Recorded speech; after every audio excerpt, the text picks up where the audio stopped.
Sahabat Bengkulu Cerdas, Assalamualaikum warahmatullahi wabarakatuh. Waalaikumsalam warahmatullahi. Beliau ini koordinator wilayah di wilayah 2 Kota Bengkulu, program Keluarga Harapan Semaku, Selema Manak Kaur Plus Benteng Kepaya. plus Benteng Kepaya. Beliau ini Pak Fauzan, jangan Bapak lah, Pak Wil. Abang. Abang boleh, Dang, Bapak kan? boleh, boleh kalau.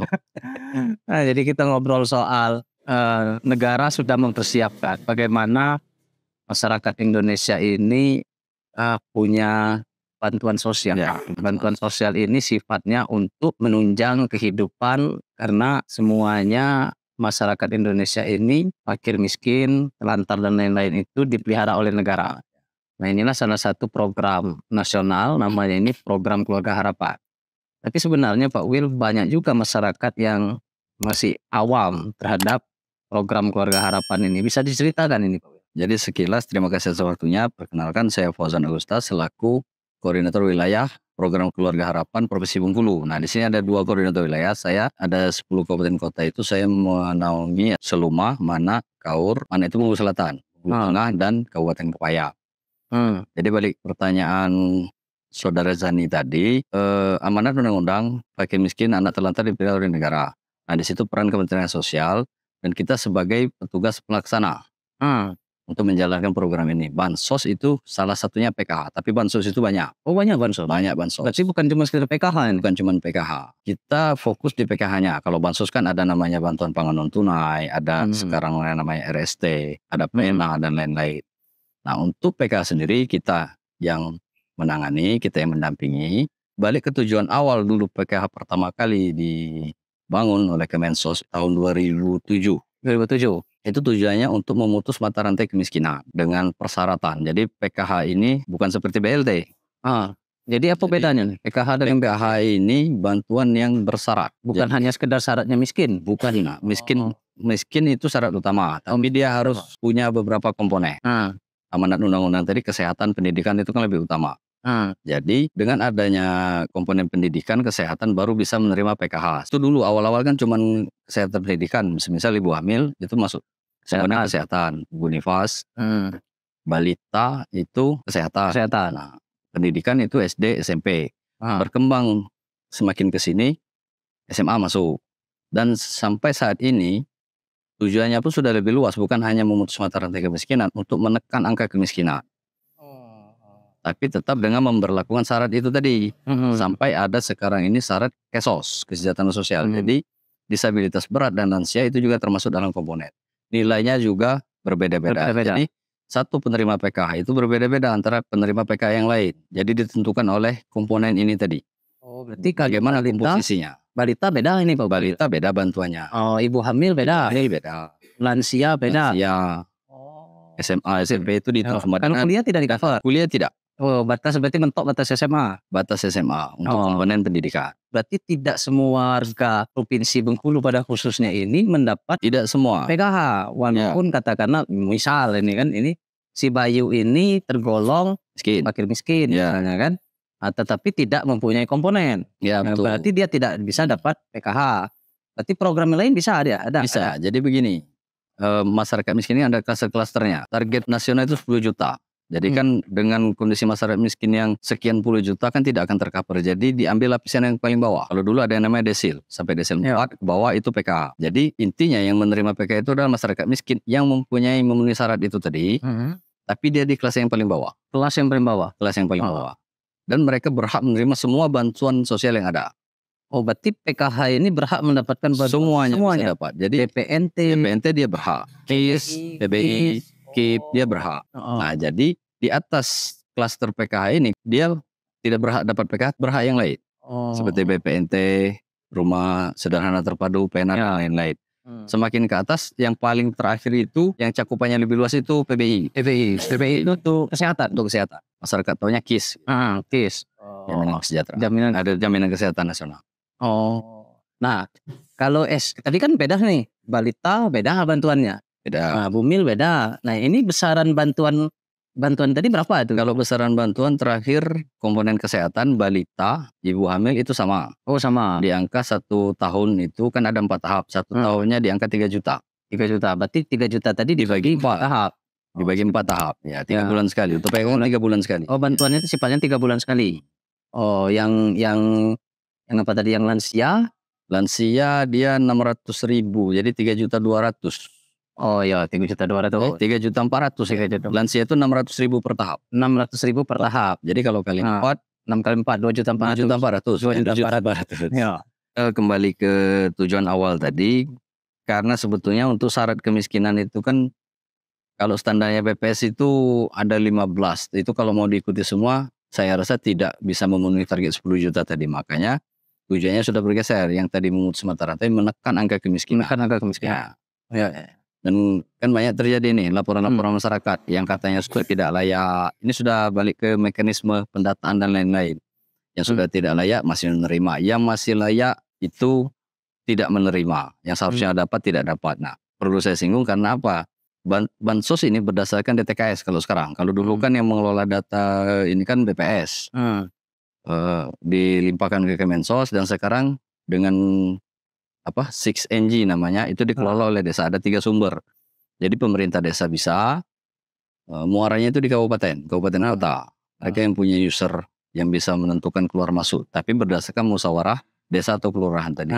Berdasarkan data itulah sumber data bansos itu diturunkan. Jadi tidak asal siapa yang mau masuk mengajukan kemana gitu, tidak. Harus masuk ke data DTKS dulu. Mekanisme untuk masyarakat untuk mendaftar PKH tadi adalah melalui proses musyawarah kelurahan, musyawarah desa. Ya, betul. Ya kan, jadi misalkan saya ini kelurahan Singgaran Pati misalnya, kalau untuk wilayah Kota Bengkulu, berarti ajukan dulu ke RT ini ya. Ajukan dulu ke RT. Ada musyawarah kelurahan dulu. Nah, jadi terus selanjutnya PRT mengajukan ke kelurahan. Ya. Nah, nanti akan rembuk kelurahan.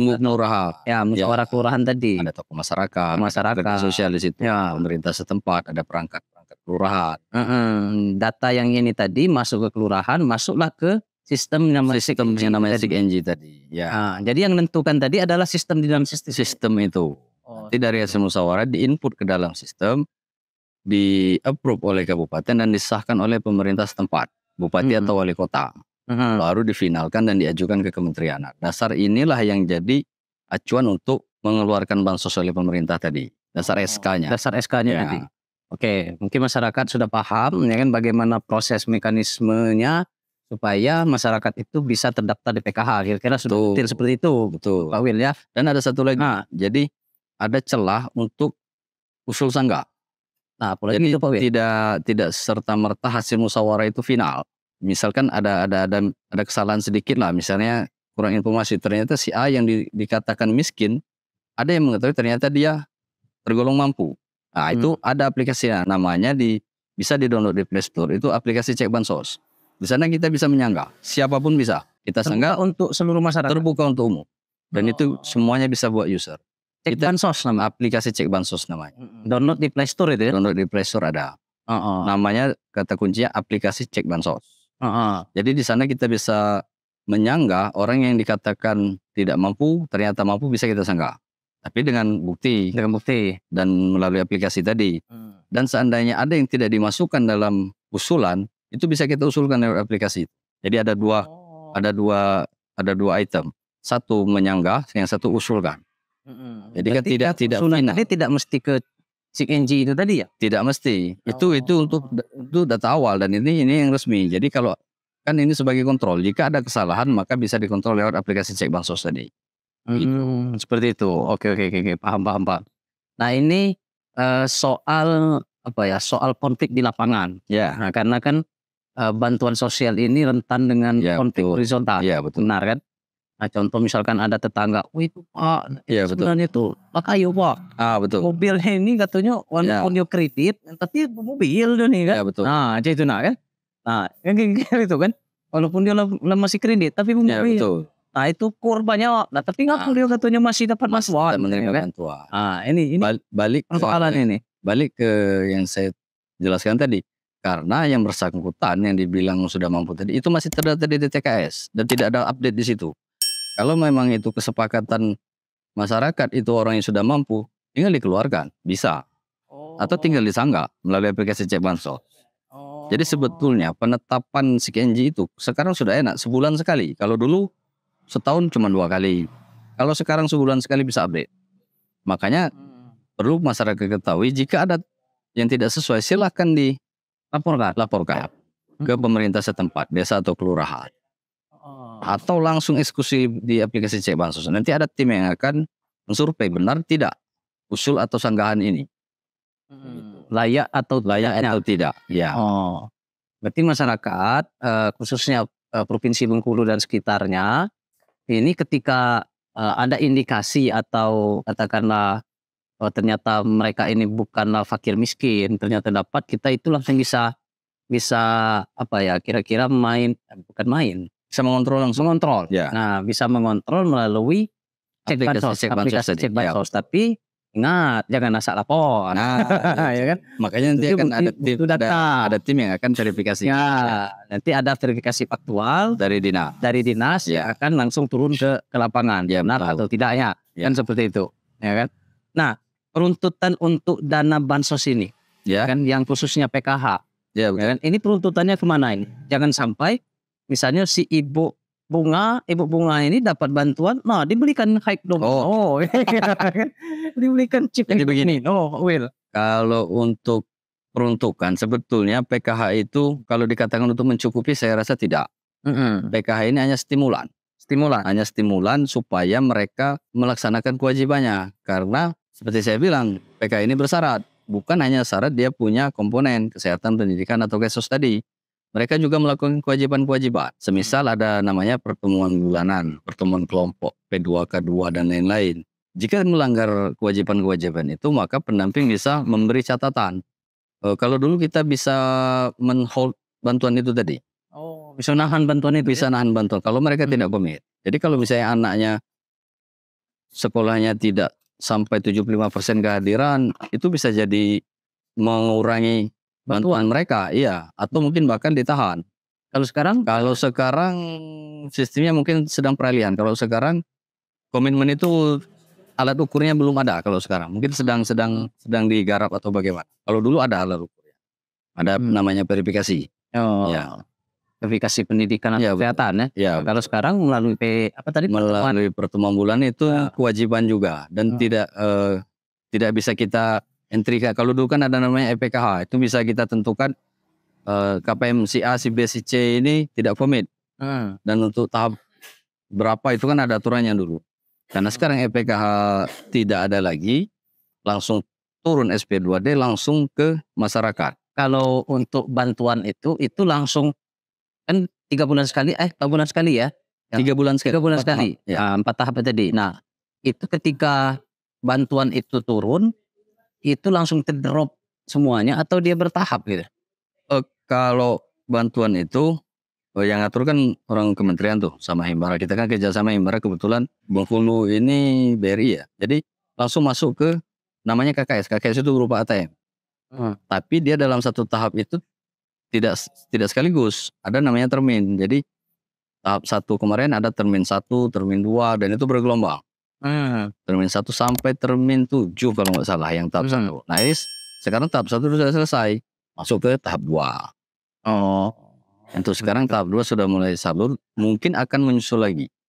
Sampai target, saya bilang tadi target nasional sampai 10 juta. Sampai kuota itu terpenuhi, maka selesailah tahap itu. Kita ini antisipasi supaya masyarakat itu tidak termakan hoax. Oh ya betul. Ya kan. Betul. Jadi orang ini terkadang tuh langsung ngetik. Ya betul. Kakak, nah kan. Bonus-bonus. Ya kan. Ada bonus-bonus, ada juga PKH. Bentar lagi nih. Sebenarnya itu hoax semua gitu loh. Ya jadi begini, untuk masyarakat, penerima bansos itu sudah ditetapkan. Sudah ada penerimanya. PNBA istilahnya sudah ada orangnya. Siapa namanya, alamatnya di mana itu sudah pasti. Nah, seperti ditekankan lagi nih Pak Wil, biar berita-berita yang beberapa di grup ini. Jadi yang namanya bansos itu sudah ada orangnya, sudah ditentukan. Berdasarkan seperti yang cerita awal tadi, dari musyawarah desa kelurahan, dari entry ke aplikasi, finalisasi di dinas, sampai pengesahan oleh pemerintah kabupaten kota sampai ditetapkan kementerian. Jadi tidak akan ada yang namanya bansos itu serta-merta turun. Misalnya isi link ini Ya, isi link ini, begini itu, ya. kumpulkan syarat ini, itu tidak ada. Penerima bansos sudah ada orangnya. Turun kalau di kita pegangan turun SP2D, itulah orangnya yang menerima bansos. Jadi tidak ada daftar secara instan segala macam. Mekanisme seperti yang saya jelaskan di awal tadi. Jadi jangan tergiur oleh tawaran-tawaran pihak-pihak tertentu yang mengatakan silakan cek ini, isi ini untuk mendapatkan bansos, itu tidak ada. Oke. Saya pikir cukup ini. Terima kasih Pak Will penjelasannya. Apa sebenarnya kan? Mudah-mudahan bisa memberikan informasi dan edukasi pada masyarakat khususnya Provinsi Bengkulu. Ya, lebih dan kurangnya saya mohon maaf. Bila taufiq hidayah. Wassalamualaikum warahmatullahi wabarakatuh. Waalaikumsalam. Salam Bengkulu cerdas. Ini Bu. Salam Bengkulu cerdas.